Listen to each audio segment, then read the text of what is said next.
Y si usted le duele con bueno,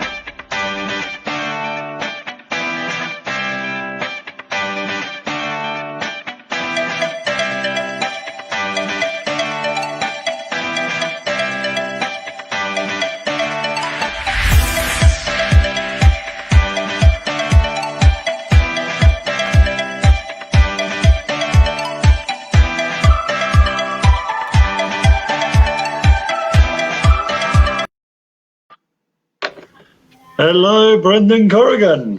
Oliver Pritchard, how goes it? Well, it seems ironic enough that tonight we're going to be talking about kind of when things don't work out your way, the rules work against you, the system is against you. And today I had gremlins in the work, problems with my microphone, which is why we're 5 minutes late. But thankfully, we got everything sorted out. I'm blaming Windows, Bill Gates. I'm going to sue the man for these updates that come along and disrupt the whole system. That's my excuse anyway. Always have a fall guy. Always have a fall guy. I think it's good. By the way, Ollie, glad you're sitting down. You're going to be shocked with this piece of information. But give a guess where I was within reason, I guess, or in the ballpark on Tuesday night. Tuesday night, you were. Isn't really important, but one of the last places you would think Brendan Corrigan would end up. The Zona Rosa. The Zona Rosa, Zona T. Yeah, Calle 85, 85th Street with 13. A restaurant called Osaka Cocina Nikkei, I guess. It's Peruvian, Japanese. Delicious stuff. 3 people, the bill came to over 350,000 pesos. And how much did they pay you for this plug? No, well, there you go. They've got a great plug. I don't think they need me plugging it. Very rare when you get Brendan Corrigan going to those type of places. A distant cousin visited Bogotá. She was on her honeymoon, and her new husband family paid for the trip to Colombia. So it was their invite. Of course, I wasn't going to pay that. Made it different from an arepa de huevo on the street anyway, Ollie. Anyway, we started late, so let's get on with things here. And mea culpa from my side, but we've got things moving again. So, Ollie, Bogotá bureaucracy contests the patience of the most placid amongst us. So on tonight's Bogotá Nights, Colombia's only live and interactive English language chat show, guys, we're giving you the platform to vent, to let some steam off, sharing your most frustrating experiences when dealing with officialdom and other powers that be in this country. From a foreigner's perspective, most of us have had some visa-related woes. Do let us know about them. For me, for example, after almost 10 years in the country, I'm further away from residency than ever. More on that later. But more generally speaking, have you had times when you were diligently following all the steps in some application or another, only to be told that there's a problem with your photocopies or that you're missing something that wasn't actually requested in the first place? Or are you in the Colombian bureaucracy is more efficient than many others camp? There are some out there. Whatever the case, we want to hear about your experiences when doing official business in these parts, be they heavenly or hellish. Send us your comments right now, and some people have already been in touch with us by using the live message facility. Or if you're watching this recorded, you can still get involved by commenting on where you're viewing or via tweet, the handle being @Bogotá everybody's favorite English language newspaper in Colombia, with the hashtag Bogotá Nights, the name of this program. This show is all about viewer interaction after all. But as ever, it's our review of the week's news first. And Ollie, while the respective parts of Bogotá that we live in are pretty much protest-free these days, there are pockets of rather violent resistance. Is this just pure vandalism or genuine anger over deep-rooted grievances? Well, I think it's a continuation. Oh, that's not good, is it? I think it's a continuation of what we've had before, Brendan. Obviously we've seen for a long time that there is, we've been saying, for a lot of weeks that the roots of this have not gone away, even if the Comité del Paro has said that that they would like there to be no more protests. Claudia Lopez, Alvaro Uribe, both of them say it's pure violence, just vandalism, etc. I think it's one of these cases, Brendan, where, you know, one man's freedom fighter is another man's terrorist. And I think very much it comes down to where you stand on the political divide. If you support the protests, these people are protesters. If you don't support the protests, these people are just vandals. Is there a middle ground, though, to be taken? I mean, what the scenes we saw in Suba, for example, last night, I mean, Molotov cocktails, petrol bombs, whatever you want to call them, being fired, damaging Transmilenio, that's going to affect, it's not going to affect the elite in this city, that's for sure. It's going to affect those trying to go to work. And of course, we're talking about parts of the city where you have most of the working class and lower classes as well, down in Portal Americas and things like that. And then Usme has also been hit. So, like, what are they? And I know we're kind of repeating old arguments here, but what are they trying to achieve by that kind of vandalism? Whatever about staying out in the protests, and I've seen it in Airways where there's almost like a vigil there every night, it seems. Well, the nights I've passed by. But this kind of just blatant vandalism. Now, okay, people will say, well, the police are maybe provoking them or whatever, and there might be some underhand tactics so that it does turn violent, so that it will turn people against the protest. I've no doubt that could be happening. But certainly some sort of restraint here. Protest, all well and good, but that kind of vandalism and burning, well, that's not going to achieve much, is it? Well, no, probably not. And it will certainly turn people against the protest movement, as a whole. It'll solidify the negative opinion that some people have of the protests. So in that respect, no, it's probably going to be counterproductive. But I think the thing is here, I mean, this is very similar to what we saw in September last year.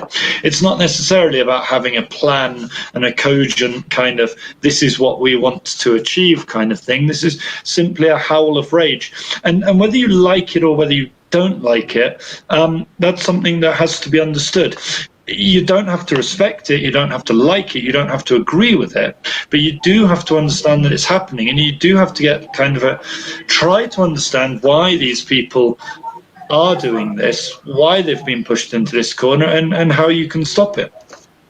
Okay. Just by the way, I mentioned in the introduction that our parts of the city of town are kind of protest-free, although I was just outside about an hour and a half ago, around Portal Norte, and a group of, I was able to count them, so this is 100% fact, 25 people had taken, just walking up one lane, and they were the Primera Linea for the north of the city, for Verbenal.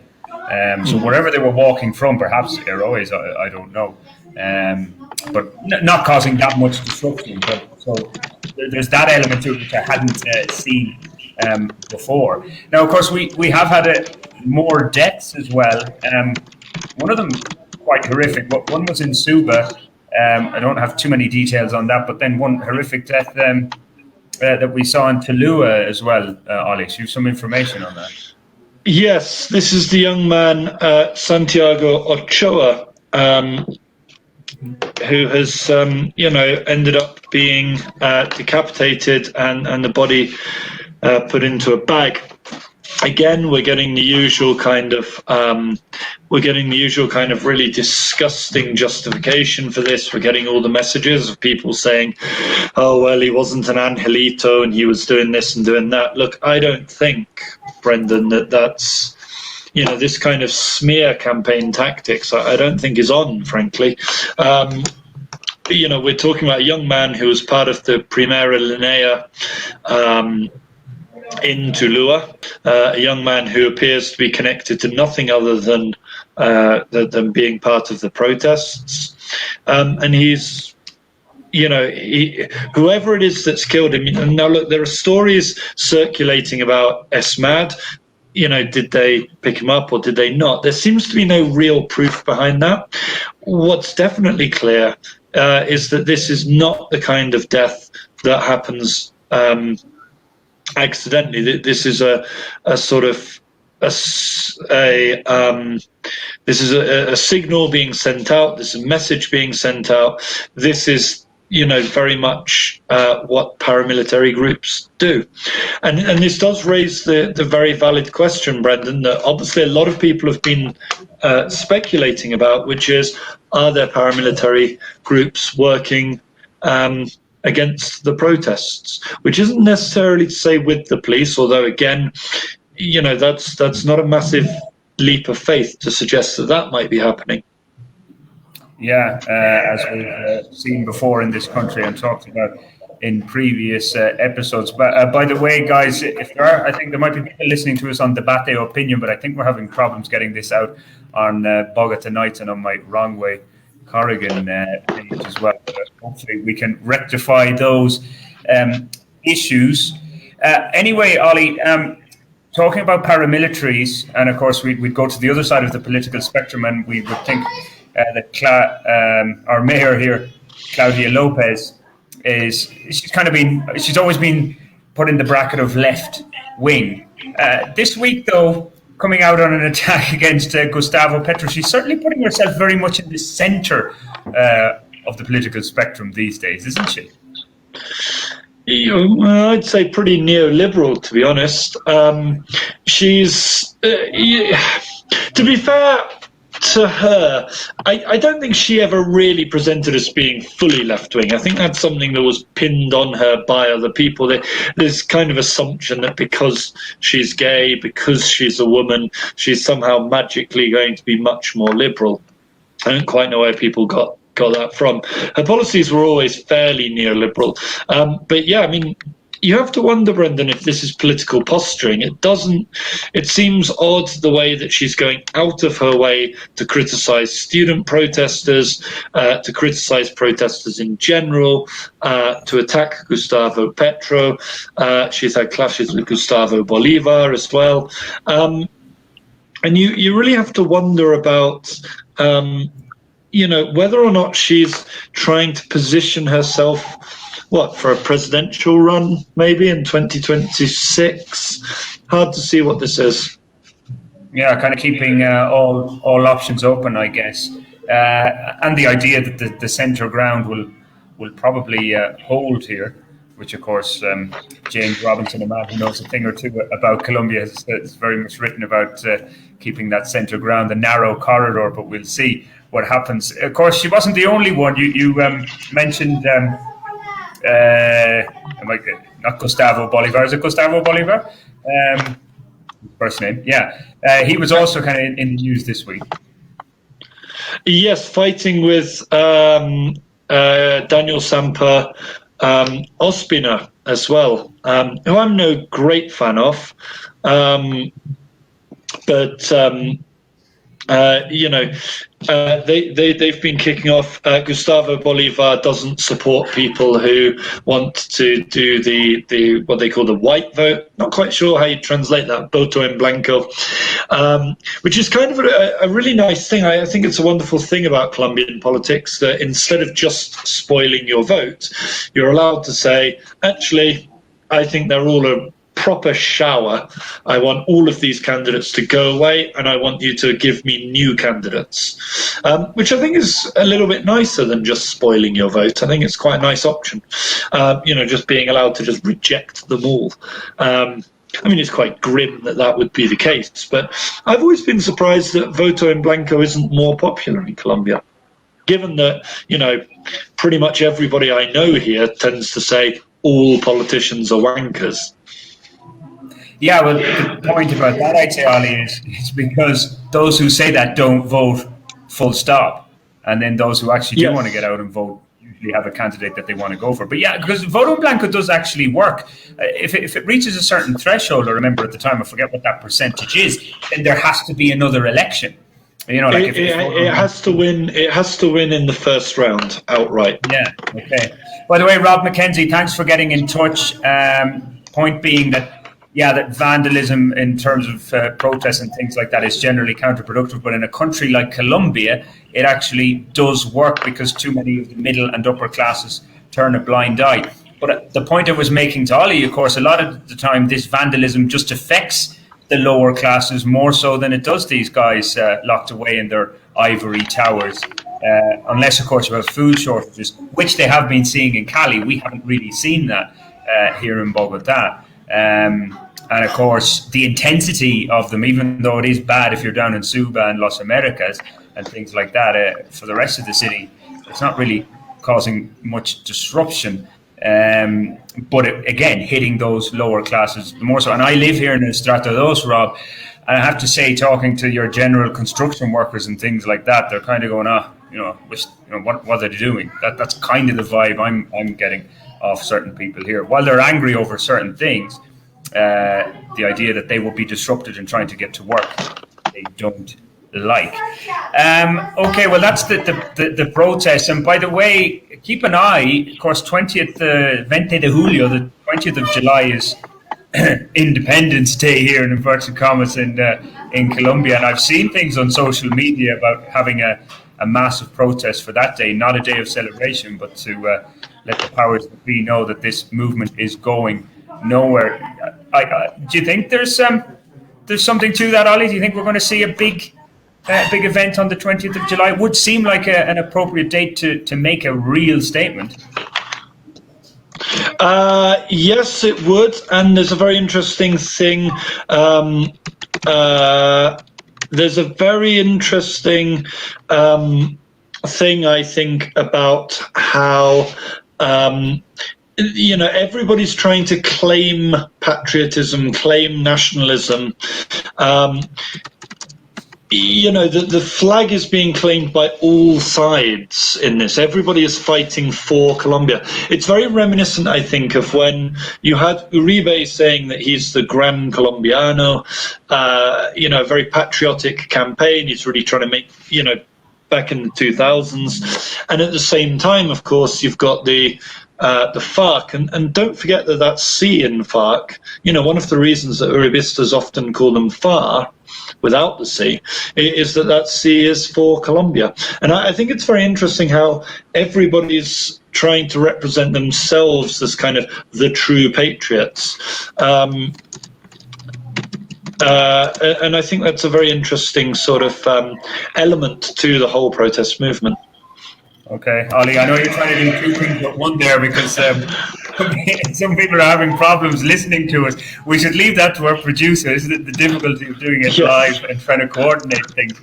But I just want to get on to vaccines, and we leave the protest. And again, guys, thanks for your comments, and do keep them firing in. Remember, in the second half of the show, we're going to be talking about bureaucracy and general mishappenings that you might have had here in Colombia when you're trying to sort out things or go through official channels. It's kind of in unison with Colombia yesterday when the rules didn't really go their way, didn't fall in their favour in their game against Brazil last night, if you were watching that, when the ball hit the referee and Brazil went on to score a goal. So we're bringing that to a greater level and talking about kind of bureaucratic challenges perhaps that you've had in this country. Share with them, be that in the line of visas, are you paying utility bills, trying to get internet installed, even living in a conjunto, in a complex, an apartment complex. There are some very interesting rules that go with that. Do let us know about those. But moving on to the vaccine, Ollie, I got a press release from ANATO, the National Association of Travel Agents, today saying that on the 2019 levels, flights to the United States, or flights out of the country anyway, with the United States, the Dominican Republic and Mexico being the top three countries, are like at 46%, which seems pretty high. I put that down that there are a lot of Colombians, or a lot of people based here anyway, flying to the United States to get their vaccine. Where are we locally here with vaccines? There's been a few developments this week, something over the Pfizer vaccine, if I'm correct in saying. So where exactly are we at? We're at limited numbers of the Pfizer vaccine. So now that's pretty much just a second jab option. So if you've already had Pfizer in your arm, you probably will get your second jab. But if you haven't had anything put in you, you're unlikely to get Pfizer as things stand. Now, we might get more. The White House has announced 14 million more doses for Latin America and the Caribbean. Colombia is one of the priority countries there. So you'd have to think that our share might be a little bit greater than, let's say, Peru or the like. Well, maybe not Peru, but let's say Uruguay, who are in a much stronger position, or something like that. It's also true that we've taken on Janssen vaccines. Some of those have arrived. That's an interesting game changer. Those are single shot vaccines, so they'll work a lot quicker.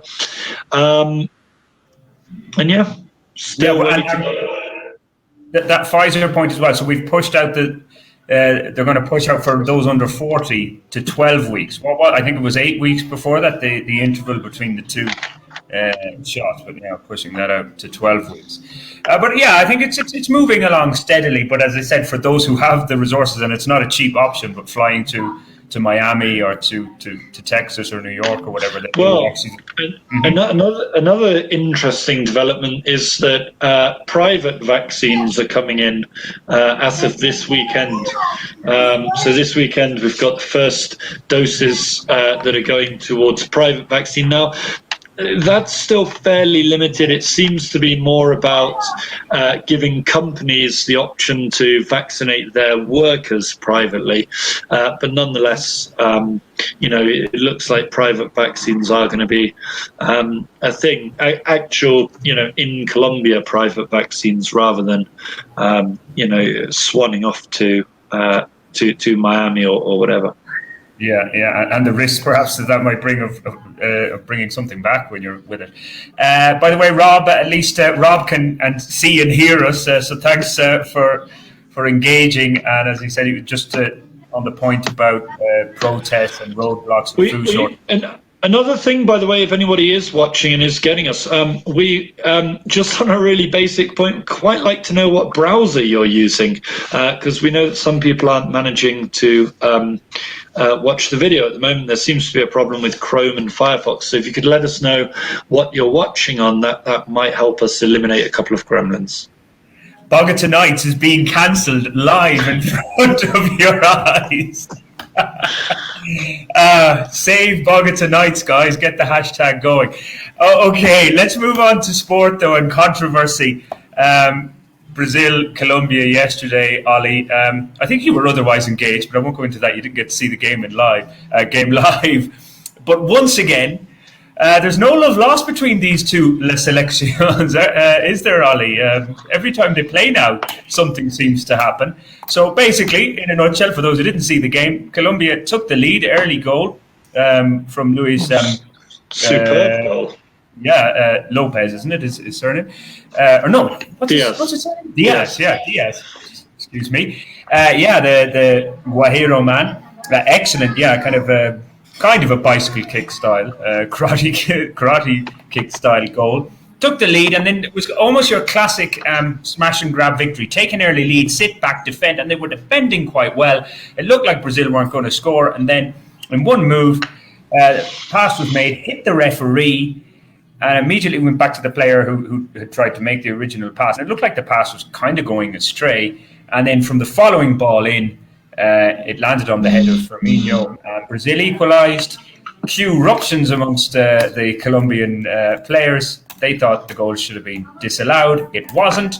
And because of all the arguments, it wasted about 6 minutes, then plus about another 4 minutes. So we had 10 minutes of additional time, additional time at the end. And in the last minute of that, Brazil scored a winner. Your thoughts on the goal that was or wasn't? I mean, I didn't see it live. The clips that I've seen, I've got to be honest, Brent. Look, I understand the frustration. Absolutely, I can understand the ridiculousness of it. It's not the most ridiculous thing I've ever seen in football, but it is still pretty weird. But to be honest, look, I think the ball hits the referee. It's more or less a drop ball, essentially. The difference is Brazil reacted and played to the whistle. I mean, look, the golden rule in football, unless the game has changed radically since I was watching it regularly, you play to the whistle. And if there hasn't been a whistle, you don't react. You don't stop playing. And from what I can see on the video, immediately two or three Colombian players start going towards the referee rather than continuing with play, and that's pulled them completely out of shape. It's fair to say that a number of Colombian defenders did play to the whistle, just not all their colleagues were with them, and that made things significantly easier.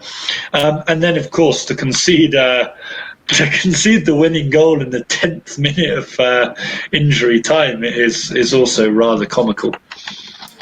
Yeah, well, and a complete lack of concentration as well in the defence. I mean, it was a free header. I mean, well, you can't really excuse that.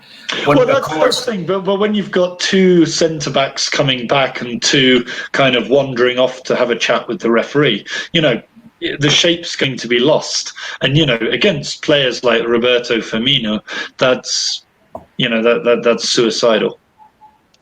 Yeah, but of course there were positives to take from it. As I said before, all that controversy, and look, we've all played football and games and to different levels, of course. But like, you have an incident like that, and it does distract you. So they weren't the same team really afterwards, because they had defended heroically, and there's a lot of positives to take from it. Of course, they're guaranteed. They're in the quarterfinals.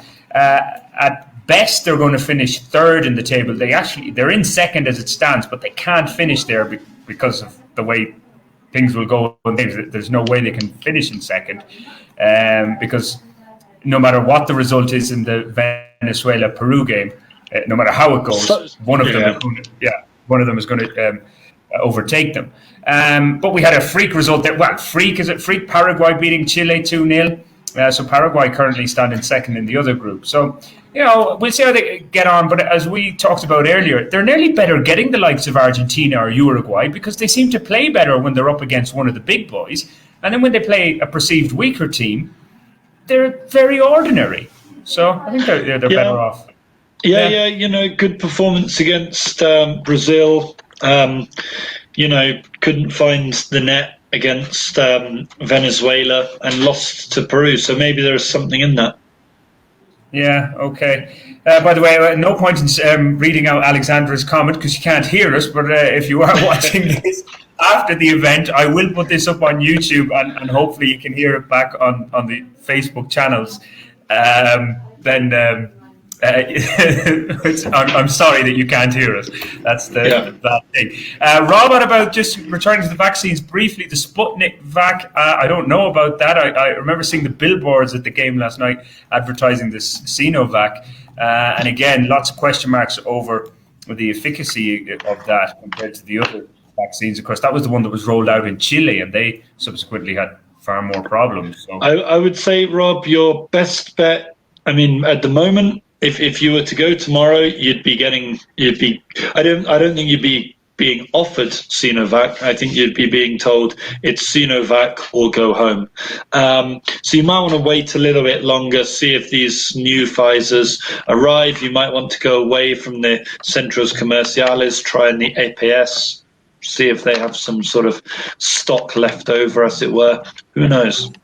Okay, just briefly returning then to the football and the controversy in that Colombia-Brazil game. I was thinking Colombia needs a pundit like Roy Keane, because kind of listening to a lot of the Colombians last night, they were all kind of moaning and this is terrible. Whereas I'm guessing the Roy Keane reaction would be like, why didn't they play to the whistle? Like, what were they doing? Oh yeah, you can't. That's what he would say. I don't think Kino would say it that gently, and but yeah, I don't think he'd have any sympathy. Yeah, absolutely. Yeah, because there's a bit too much of this. We were robbed. I don't understand. It was a terrible. Terrible. I mean, that's an exaggeration, hyperbolic, of course. It wasn't terrible. They're still into the next round and all that kind of stuff. But yeah, like sometimes just look at guys. Things happen in football, get on with it. But okay, it's Brazil again. But we shall see. It'll be next week when they'll be in the knockouts and who they will play. Could be Argentina, could be Paraguay, could be Uruguay, could even still be Chile. We shall see. Right. Okay, the rules. Oh, maybe not. It mightn't be. No, maybe after tonight can't be Chile. I'll have to double check. Anyway, so things didn't go Colombia's way yesterday. The rules worked against them. The system was against them, or an interpretation of them. And this can happen on so many levels here in Colombia, whether you're trying to get an internet contract with one of the operators here, if you're trying to renew a visa or get your visa for the first time and you follow all the rules, you think you are anyway, and then you discover they don't work out. There are so many areas here that maybe bureaucracy, easy for me to say that, just gets the better of you.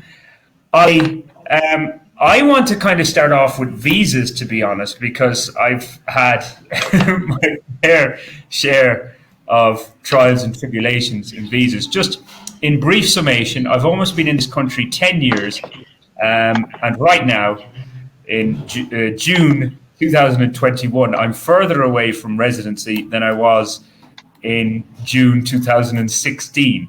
Because now I'm just back on a V visa. It's almost like I kind of feel sometimes. Now, I'm not blaming La Cancelleria. The rules changed and all this kind of stuff. We did have this whole hassle that journalists didn't need to get their degrees validated in the Ministry of Education.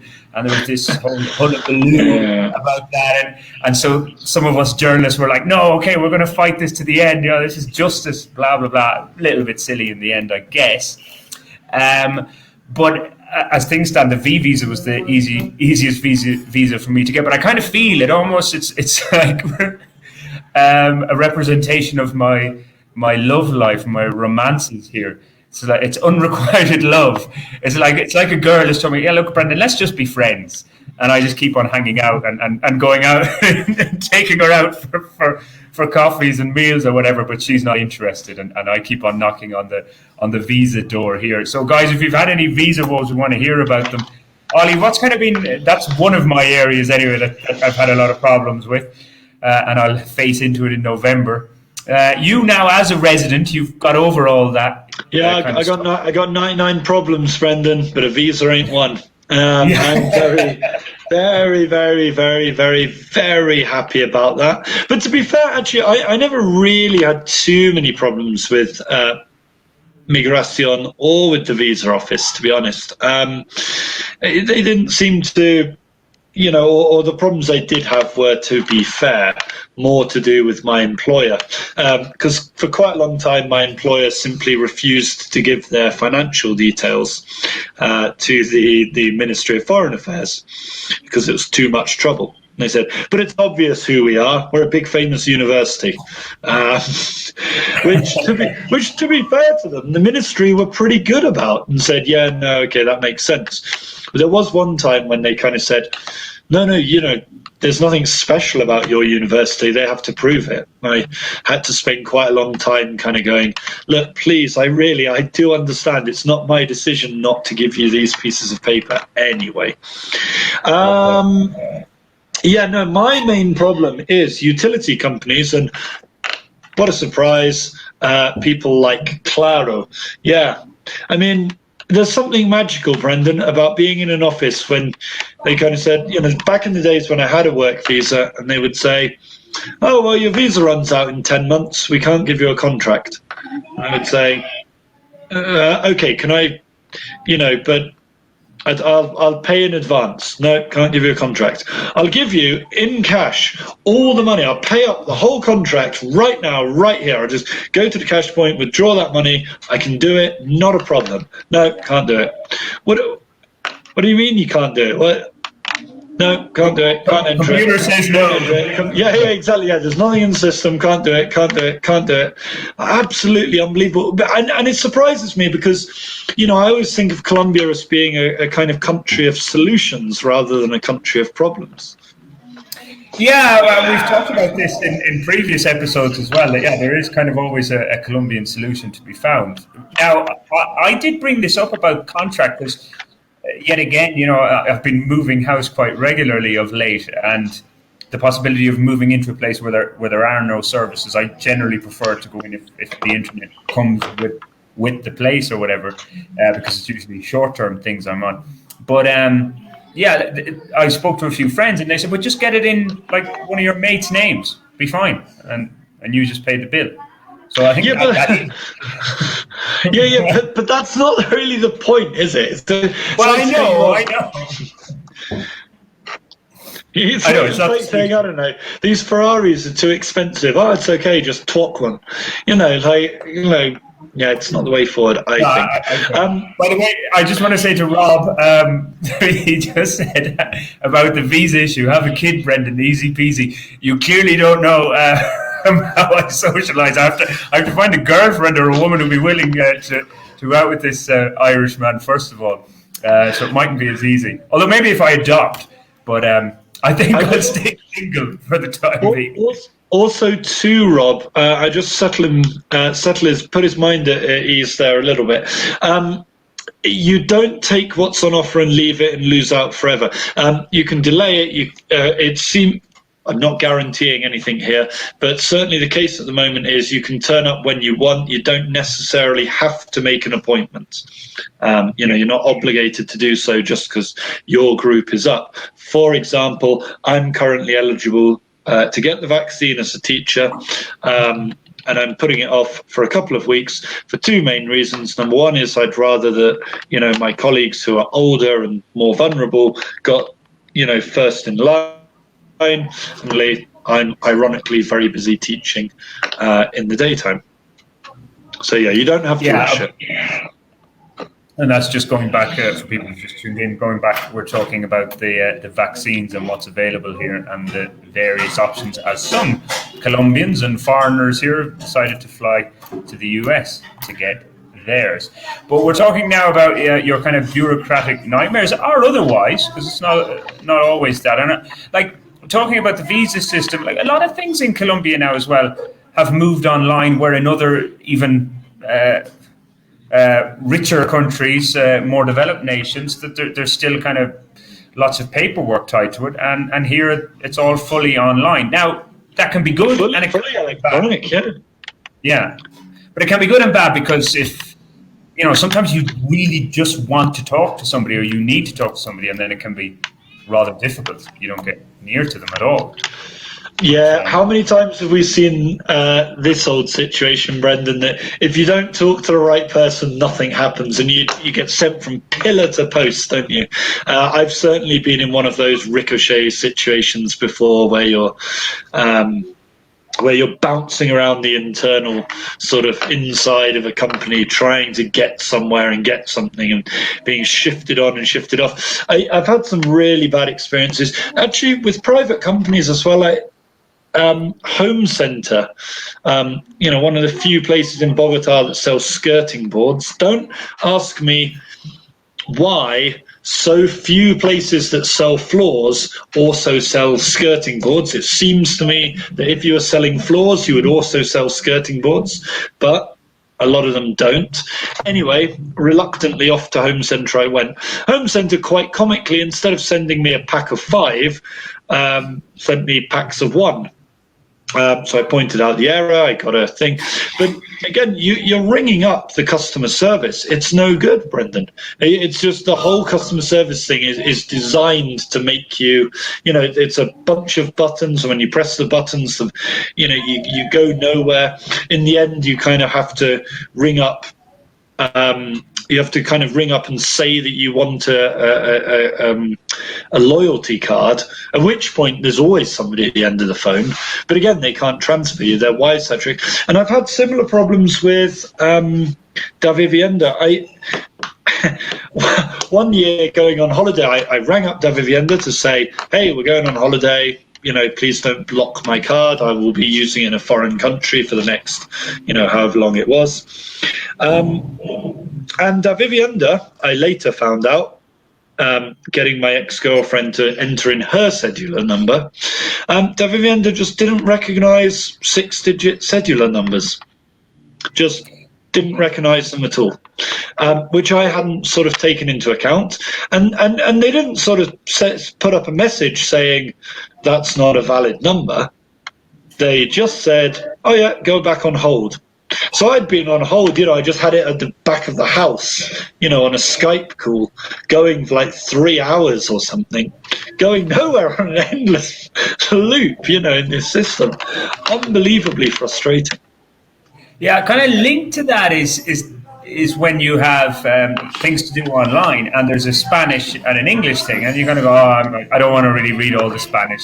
My head is wrecked. I'll click on the English. And certain things just don't work. Certain fields they will not work in English. This happened to me filing not a police report, filing like when I had things stolen, like mobile phones and cedulars. And I know people kind of go, what's the point? It's actually just good so that you have an official record of it, especially if your cedula gets stolen, because then it's there. Like if anybody was to use that, it's on record that it's been reported as stolen. So that's why I did it. I'm not doing it that, I was going to get it back or anything. But yeah, when you put it into English, like certain fields just did not work. And then I go, okay, I'll try it in Spanish, put it into Spanish, and everything worked. Yeah. Yeah, so it can kind of go that way as well. But the cedulas, I did have an issue with the cedula as well. And, not the worst thing in the world or the greatest tragedy. Sorry, very quickly on that. I'm pretty sure that one of the government, it might have been the visa office or maybe Migración, I'm pretty sure one of them just did a straight Google Translate on their country list. And for a while, Antigua and Barbuda was just listed as old and bearded. Okay, well, I was going to mention the cedulation with me with Puntos Éxito, as it was originally called, and then it amalgamated with Puntos Colombia to give you greater options, so you can collect, these what do we call them in English, like the schemes with various supermarkets and whatever, where you collect points and then you can loyalty cards. Loyalty cards. Thanks for that, Ollie. So I had my Puntos Éxito and I'd never used them, and then it all merged into Puntos Colombia, and I don't know, did I have to do something or whatever? But then when it came to the point, because I remember my housemate at the time was saying, you can actually buy products with the points, puntos you've accumulated. So, that's cool. So I went to try and use them and put in all my details. And but this won't work. Anyway, long story short, what happened is that they had one account registered with my cedula, but had it cedula as a national cedula, and then another one as cedula extranjería. Yeah, classic. And to redeem the points was with the extranjería, but the points were locked away in and kept on accumulating with the national card. So after about a month, because other people would have just let it go, but I'm quite principled, as you know, Ollie, on these kind of things. I wanted my few points and be able to use them. Eventually, the accounts got merged, and now everything is wonderful again in Puntos Colombia for renting. No, but you're quite right to do so. I always make a point whenever I'm signing anything, and I have to say, there's been massive strides recently. It's much more common to have the option of CE, Cedula Extranjería. But I always write, whenever I'm putting my cedula number, I always put in parentheses CE, not CC. And the reason I do that is because, I've had a couple of these situations where, somebody marks you in as though you're cedula ciudadania, and it's just it can cause trouble, and it's always surprising when that happens. Rob brings up an interesting one here about fingerprints and driving licenses. Now, that's always one that's baffled me is, when I was updating cedulas back in the olden days, and then it would say, we need to take your fingerprints. And I'd be like, well, my fingerprints, surely the whole point about my fingerprints is once you have them on the database, you don't need me to give them in. It's not like my fingerprints are changing, is it? It's not, they seem to believe that my blood is not changing, and that's fine, and I'm happy with that. But they seem to think that my fingerprints might. And there's quite a few times when I'll be sitting around with a broken fingerprint machine kind of going, look, guys, we don't even need to do this. You already... look, it's there on my cedula. But there you go. Yeah, I you might have noticed I kind of remained a little bit silent there when you mentioned that the blood type's not going to change. Bit of an incident over that. I may have given the wrong blood type for my first ever cedula, and that had to be changed. Oops. Anyway, we won't mention too much into that. Rob, also, cheers. You're engaging. It's good to know. We always like to have people writing in. With kind of having a cedula de ciudadanía to lump on all different fines and stuff. Ooh, that seems a little bit. I will point out this, that depending on when Rob got his cedula number, certainly my cedula number is only 6 digits long, because there's never going to be more than 1 million foreigners. Why bother making them longer? Anyway, that corresponds with Colombians of like 80 or 90 years old. So were I to be doing that, Rob, I'd be really screwing over some little old abuelo or abuela, and that seems, very unfair. But imagine if it was Alvaro Uribe or something like that. I'm sure you wouldn't mind. You'd have to be older than him. Yeah. He's too young, I think. In that family, or in the Santos family, in an elite family.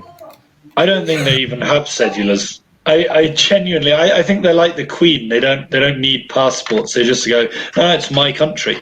Look, my granddad's on the money. Yeah. Well, you by the way, you mentioned banking. Just one thing, and I'm repeating myself from an episode when we talked. We had one episode which you can search the episodes on YouTube, which are available on my channel as well, if you check them out there, or go on Bogotá Post or Wrong Way Corrigan, you'll check the previous episodes where we talk specifically about banking. But this idea, and this isn't always the bank's fault, but as a freelancer, when you want to get paid, and you give them all the documents that they look for to register you as a supplier or whatever, and then you have to get this bank certificate to say that this is your actual bank account that you're providing. Why do you need to say? I'm not going to be giving them your bank account, Ollie. I need every peso I get these days. I'm not going to go. Yeah, it's just fired into Ollie's account. But anyway, Angela's got a 7-digit cedula. I happen to know Angela. She's certainly not a pensioner. But there you go. But that's 7 digits. I'm still at 6. I think you'd have to be quite a bit older to be 6 digits, wouldn't you? But yeah, that's very short. But one thing, Ollie, that Colombia doesn't seem to have, and this is both good and bad. There are good points and bad points you can take from this. Is a compensation culture, because last year, just before we introduced lockdown here in Colombia in March 2020, I was in a panaderia in this barrio where I now live, Barrio Santandercito, and I had a pastel of pineapple and ham. Some people would say I deserve it for ordering such a thing anyway. I wouldn't know now that, but took a bite of it, and sometimes you get kind of ham that's a bit, it's been well baked or whatever. So I thought, oh, what's this? And then I thought, no, this isn't ham. Pulled it out, and a razor blade was in the thing. I was like, oh. So like in the panic, I even forgot to take a photo or whatever. I was just like, what the heck are you doing, guys? Like, this is horrible. And I just kind of stormed out of the place. I was like, what? I just wasn't thinking straight. I actually went for a beer afterwards. I was so kind of shaken by the incident. But of course, then I thought, no, I'm going to talk to a few people, write a letter to Secretary of the Salud and to X. So I ended up sending about 5 different letters because everybody else was sending me here, there, and everywhere. And in the end, whoever actually did deal with it kind of goes, oh, well, we've taken your complaint on board. We did call into said panaderia and found no evidence that they were putting razor blades into their dough. So, really? Well, isn't that a surprise? Because the reason is, if that happened in Ireland, okay, where the camera's working, I don't know, but there'd be a pretty good chance you could probably go to court and get a little cash payment for your troubles. But of course, here it's like, good luck to you. Yeah, I mean, well, rightly so. I mean, it's a fucking razor blade, for God's sake. I mean, sorry to, you've told that story a couple of times, and it still makes me slightly nauseous. I still don't understand this thing. By the way, I know we're slightly off topic here, but I still don't understand how somebody like Angela could have had a 7-digit cedula anyway, given that surely at the point of when you were born, there were more than 10 million people in Colombia. Or surely they would have thought, well, in the future there will be more than 10 million people. I still don't. I find it odd that, you know, the foreigners' cedulars were, you know, so low. I don't understand why you wouldn't just say, okay, let's start off with a cedula being, you know, 11 digits, and then we're kind of safe for a long time. You know, seems to be very odd. Numbers, there are not many more combinations there. Don't get me on numbers. I'm not the best in the world, but can you not have a lot? Brendan, you just count. All it is counting. There's nothing. There'll be all the numbers from, you know, from 0001 to 999,999. So it's a million numbers essentially. Yeah. Well, anyway, but I was going to say. Also, she mentioned it was issued in a town. So does that not go along as well? Like, so you've a cedula that's issued. So I've been told. Now, I genuinely don't know if this is true. I've been told that the 11-digit numbers you can read. So there's kind of a code built into it, basically. In the same way that, you know, a telephone number, you know, will identify what region you're in and things like that. Whether that's true or not, I don't fully know. Rob I do want to ask him how he knows that. Cedula de ciudadanía with 2 digits. That must be fascinating. Okay. But anyway, yes. Bureaucracy in Colombia. I mean, we haven't even touched on Diane at the moment, who currently have some of my money. That's one of my extra bank accounts, is just banking with Diane. I just want to ask a quick question. What's a testaferros that Angela mentions about the for the giving that bank certificate? It's because of testaferro. What's a testaferro? I don't know what that is. Angela, explain, please. And then I might not be so annoyed at such a requirement to have to give a certificate to the bank at that thing. But yeah. Anyway. It's an identity thief. It appears to be. Okay. Diane. Anyway, yeah. Like you see, I don't really have much to do with these guys, Diane. But what are they like? Have you had bad stories? They regularly take more tax than I should be paying, which, to be fair, I don't actually mind that much about. But they quite often get their calculations wrong, and so I have to reclaim my money, except everybody I know advises me very strongly that I should not even consider asking for my money back until I have sort of, you know, a massive amount built up, because if I go and ask for a rebate, there's a good chance I'll be investigated properly. So I'm putting that off for the time being. Okay. Angela's just replied there, figureheads. I don't think that's it. That doesn't make sense. Anyway, I'll get to the bottom of that. I think I know what you mean, but I guess it's also perhaps a fraud issue with that bank certificate. But with Diane, is everything online as well with those? Like, you don't have to go into. Yes, and don't. Thinking of bureaucracy, that was a horrific faceless monolith. For 2 years, I had to go directly down to the Supercade to talk to a person and say, no, look, I know, I'm doing everything. I go, stupid gringo, go and do this. And I go, no, it's the electronic signature. It will not let me register my electronic signature. And then they go, oh, yeah, it doesn't. But it's okay. We have a code. They've got special access. So you go, oh, no, we can do it for you. Don't worry. You just have to sign a bit of paper. But yeah, that was an absolute nightmare getting the electronic signature set up. Absolute nightmare. Rob is obviously a fan of their website too, so check that out. I do have the route and all that kind of stuff is via Dan, but I don't have to engage with them that often. Just things in general as we wrap up, Ollie, like the idea of photocopies. I mentioned that in our introduction. Like you have to have a very specific photocopy.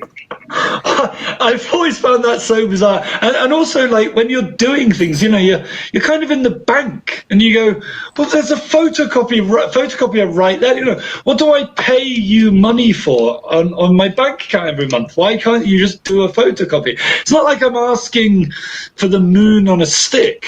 Again, in Migración, it used to really irritate me that you'd have to go out and get something photocopied. You just say, you cheap bastards, why don't you just do this yourself and make it, I don't think anybody would have said, oh yeah, let's put it up by mil pesos to cover the cost of the photocopy, even though that's, a gross exaggeration of the cost.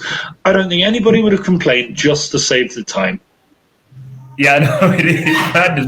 But also like the specifications, it has to be 150%, isn't it?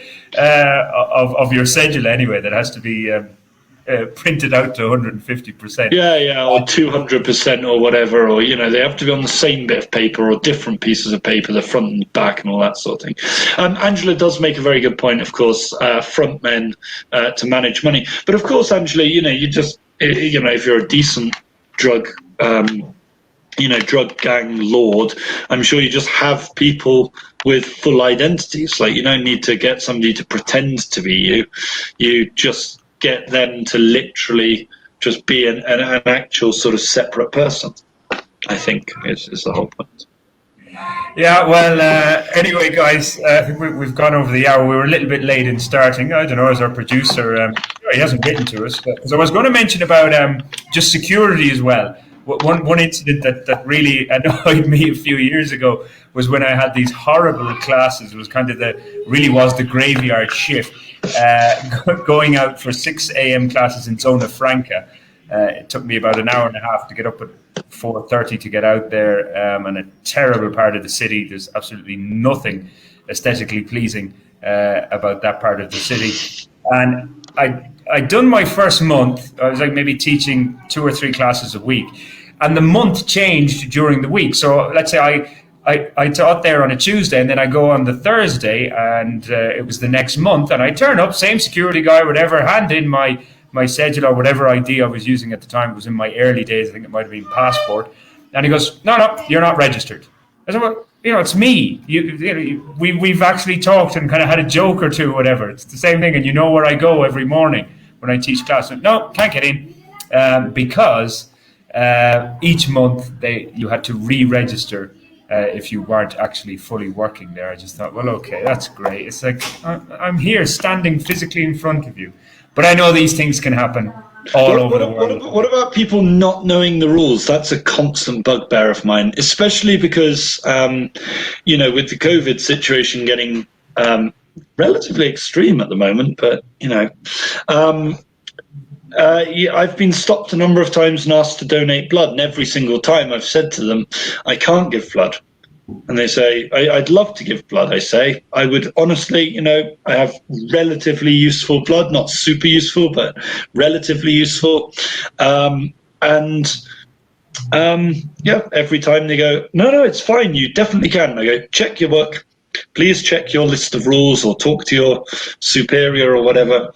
Find, get somebody. And every single time they come back and they go, oh yeah, you could, because I lived in the UK when we had mad cow disease, and so I can never. And apparently that blood has stayed in me. I don't know. I'm not a doctor. Maybe they have a good reason for it. But this came up in an Irish WhatsApp group we have or had. I may have left it, but some Irish people have given blood here, and I did give blood in 2014. But then subsequently, every other time I've tried, I can't, obviously, because of that very same reason, the mad cow disease thing. Absolutely. I could just lie to them and give blood. Or not even lie, but just, not tell the truth, as it were, mendaciously. But would they not get your cedula and see where you're from and all that kind of stuff? It's hard to lie, is it not, with that? Well, I mean, it's the moral thing that holds me back. I'm absolutely positive that I could get away with it if I just didn't care about the morals of it. But, you know, what makes me think is that although I don't know anything about mad cow disease, and I'm pretty sure my blood has probably kind of recycled over the past 30 years, you know, they know more than me. That's my point. Yeah. Okay. Well, look, our producer is telling us we do have to go. Alejo. Yeah, and Alejo, there's so many other issues there. Rob mentioned departments. Like, what about all the rules in a conjunto? You can't do certain things. You can. Oh, like it's ridiculous. Oh, yeah, Alejo puts up another point. Yeah, not counting because it's from a Colombian company. I had so much sympathy for Peñalosa back in the day. I don't like the man at all, but I had sympathy with him over the degree issue. That's for sure. But yeah, you're right. Tiempo. Yeah, we better go. Guys, thanks for all your interaction. We'll be back next week. Ciao.